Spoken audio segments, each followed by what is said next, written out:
মিজানুন নাফরমান কুজাহারিকে অনেক আগে মৃত্যুদণ্ড দেওয়া হতো যদি এই বাংলাদেশে ইসলাম থাকতো। দুঃখজনক বিষয় হচ্ছে এই বাংলাদেশে ইসলামী শাসন নাই বিদায় মিজানুন নাফরমান কুজাহারি আবার আমার প্রিয় নবীর শানে কটূক্তিমূলক অপমানমূলক আচরণ করে যাচ্ছে। আপনাকে জানেন এই মিজানুন নাফরমান কুজাহারি আমার প্রিয় নবীর শানে নতুন করে আবার অপমানমূলক আচরণ করছে এবং আমার নবীর শানে কটূক্তিমূলক আরেকটা আচরণ করছে, মিথ্যা অপবাদ দিছে আমার প্রিয় নবীর শানে।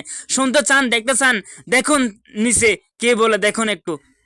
আর যদি হৃদয়ে তিল পরিমাণ ইমান থাকে ভিডিওটা শেয়ার করুন ভাই প্লিজ। বিশ্বনবীর বিবিরা বিশ্বনবীরে ধরলেন, আমারে এটা কিনা দেন ওইটা দেন। বিশ্বনবী কয়ে টাকা নাই, ক্ষমতা নাই, সামর্থ্য নাই, বেশি কথা কইলে তালাক নিয়ে যাও, তোমাদের চেয়েও সুন্দরী অনেক সতী সাধবী নারী আল্লাহ ব্যবস্থা করে দিবে।